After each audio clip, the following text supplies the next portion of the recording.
देखो आज हम आपको डी ब्लॉक से संबंधित कुछ महत्वपूर्ण प्रश्न कराएंगे जो आपके एग्जाम से बहुत ही इंपॉर्टेंट है, आपके बोर्ड एग्जाम के पॉइंट व्यू से बहुत ही इंपॉर्टेंट है, जो आपके लिए बहुत ही कंपलसरी है। सभी लोग ये वीडियो देखें, कोई भी इस वीडियो को मिस ना करें। देखो ये इसमें जो क्वेश्चन है उसके बारे में आज चर्चा करेंगे, जो बहुत ही चुनिंदा प्रश्न है जो हम आपके लिए लाए हैं। तो मेरे पास पहला है, ये प्रश्न बहुत पूछा जाता है कि मोहर लवण का जलीय विलयन बनाते समय H2SO4 डालते हैं क्यों। यानी मेरे पास ये प्रश्न है, मोहर लवण का जलीय विलयन बनाते समय, क्वेश्चन मेरा पहला है, मोहर लवण का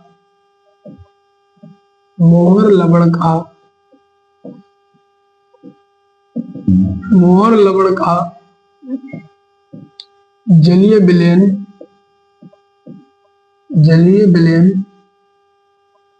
बनाते समय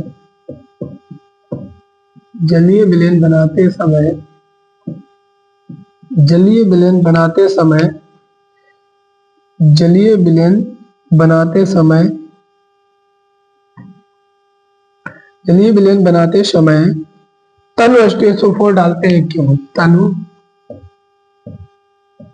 H2SO4 डालते हैं क्यों। तनु H2SO4 डालते हैं क्यों। ठीक है, तो इसका आपको आंसर दीजिए, डालते हैं। देखो होता क्या है, हम आपको बताएं, जो मेरा जो मोहर लवण होता है ये जलीय विलयन के साथ में क्या कर लेता है, जलीय विलयन के साथ में अपघटन हो जाता है इसका। इसके जलीय विलयन के अपघटन को रोकने के लिए हम क्या करते हैं, इसमें तनु H2SO4 मिलाते हैं। ठीक है, तो लिखो, इसमें लिखेंगे आंसर, मोहर लवण में उपस्थित FeSO4 का जल अपघटन रोकने के लिए इसका आंसर होगा मोहर लवण में उपस्थित, मोहर लवण का फार्मूला मेरा होता है मोहर लवण FeSO4 यानी मोहर लवण में उपस्थित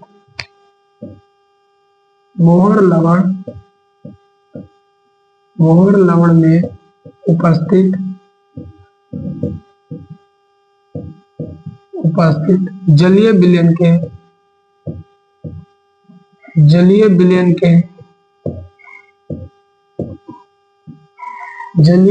के अपघटन को रोकने के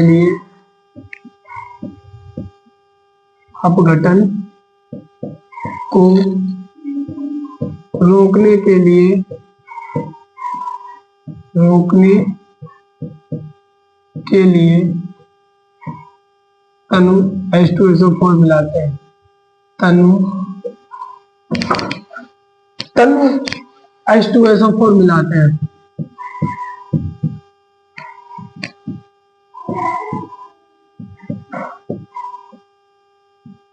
तनु H2SO4 मिलाते हैं। ठीक है, एक मेरे पास एक और प्रश्न है जो हम आपको बताते हैं। ठीक है, ये क्या होता है, जो मोहर लवण होता है, वो मोहर लवण का जो जलीय विलयन होता है उसके अंदर जल अपघटन की क्रिया को रोकने के लिए इसमें हम क्या करते हैं, इसमें मिलाते हैं क्या, तनु H2SO4 मिलाते हैं। ठीक है, अब और है मेरे पास डी ब्लॉक तत्व क्या है। डी ब्लॉक तत्व के साधारण इलेक्ट्रॉनिक विन्यास और इनके 3 विशिष्ट गुण लिखिए। ठीक है, डी ब्लॉक तत्व जानते ही आप क्या होते हैं, वे तत्व जिनका आखिरी इलेक्ट्रॉन डी ब्लॉक में हो, डी ब्लॉक तत्व कहलाते हैं। डी ब्लॉक के तत्व। ठीक है, तो अगला क्वेश्चन है दूसरा, डी ब्लॉक तत्व क्या है। मेरा प्रश्न है अगला कि डी ब्लॉक तत्व क्या है।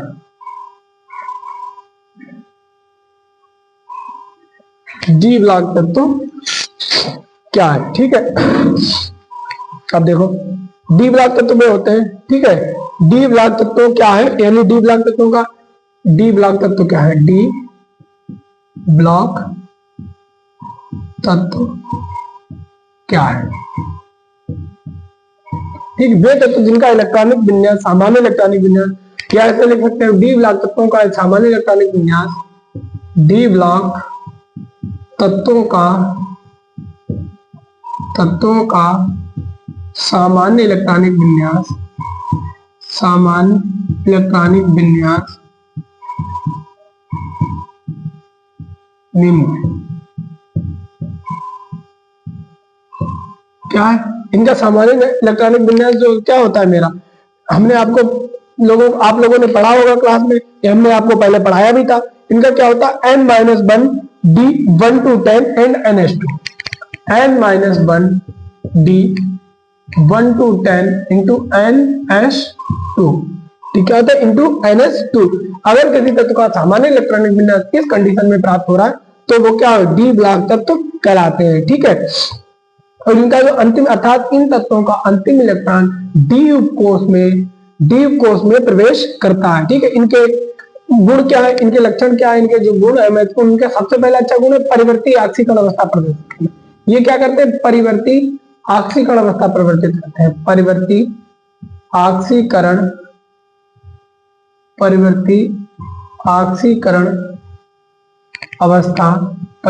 आक्सीकरण अवस्था प्रदर्शित करते हैं।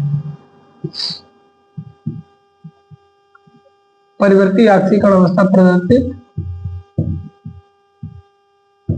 करते हैं, ठीक है।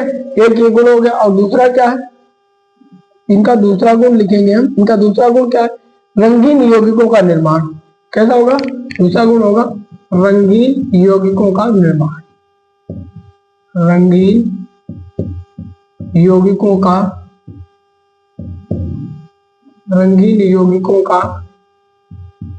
निर्माण। तीसरा क्या है, तीसरा पॉइंट है मेरा, यानी संकुल का निर्माण। क्या तीसरा मेरा पॉइंट, संकुल का निर्माण, ठीक है। और चौथा पॉइंट क्या है, चौथा पॉइंट है मेरा अनुचुंबकीय गुण। यानी ये कह सकते हैं अनुचुंबकीय गुण प्रदर्शित करते। जब यदि इनके उपकोष डी उपकोष रिक्त रहेगा तो अनुचुंबकीय गुण प्रदर्शित करेंगे। अनुचुंबकीय गुण, कोई यौगिक अनुचुंबकीय तत्व अनुचुंबकीय कब होगा, जब उसका डी उपकोष या जो अंतिम उपकोष होगा वो कैसा होगा, अर्धभरित होगा, ठीक है। अनुचुंबकीय गुण।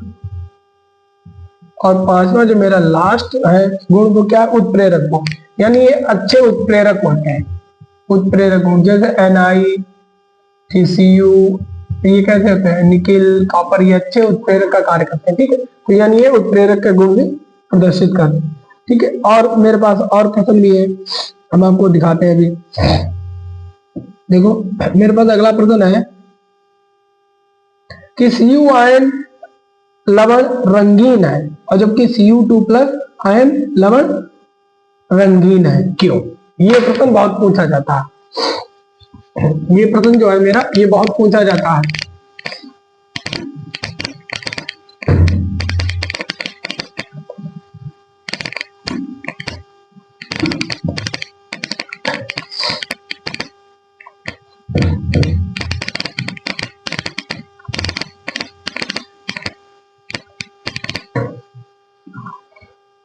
अगला प्रश्न है मेरा,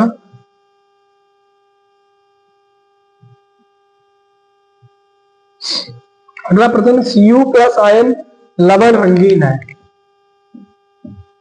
Cu+ आयन, इसका जो लवण होगा, लवण रंगहीन है, रंगहीन है, जबकि Cu2+ आयन लवण रंगीन है।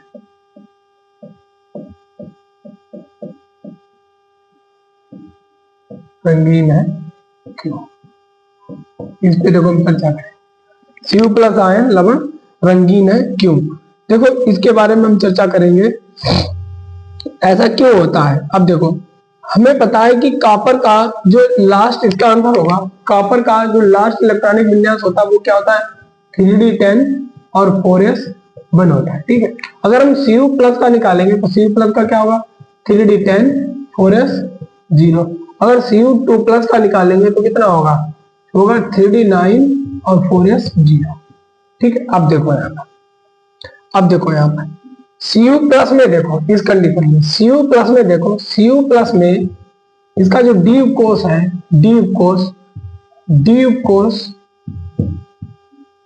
कैसा है? डी कोष पूर्ण भरित है। कैसा है? पूर्ण भरित है। ठीक, पूर्ण भरित है। अगर डी कोष ये पूर्ण भरित है तो जो इसका डी संक्रमण है वो संभव नहीं होगा। ठीक है, अतः डी संकरण, डी संकरण संभव नहीं है, संभव नहीं है। इसलिए Cu प्लस रंगहीन है। क्या है? Cu प्लस रंगहीन है। ठीक है, अगला हम Cu2 प्लस के लिए देखते हैं। Cu प्लस में देखो, इसमें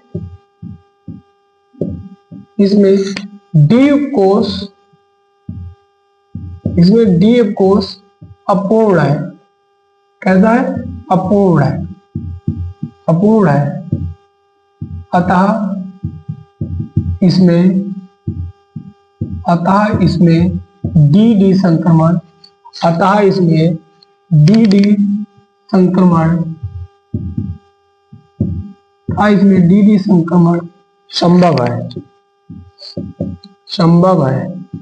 संभव है।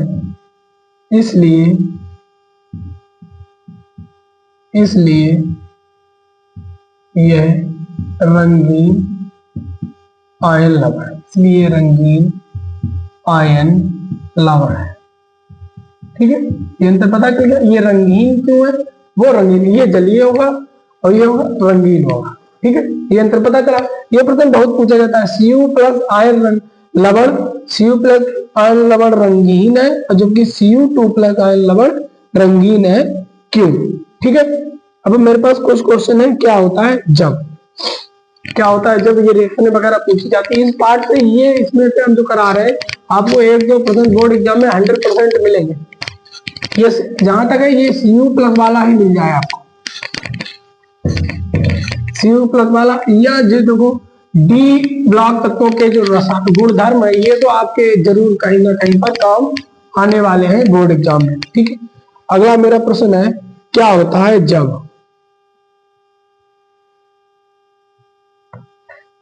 है जब इससे संबंधित प्रश्न कराएंगे। पहला है मेरा पोटेशियम क्लोराइड एवं पोटेशियम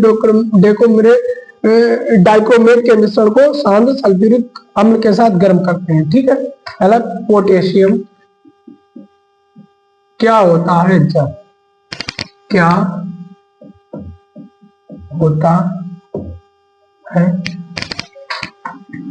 है जब, चले हम आपको कल पढ़ाएंगे, इसमें और सारे पॉइंट है वो भी हम आपको ऐड करके लाएंगे।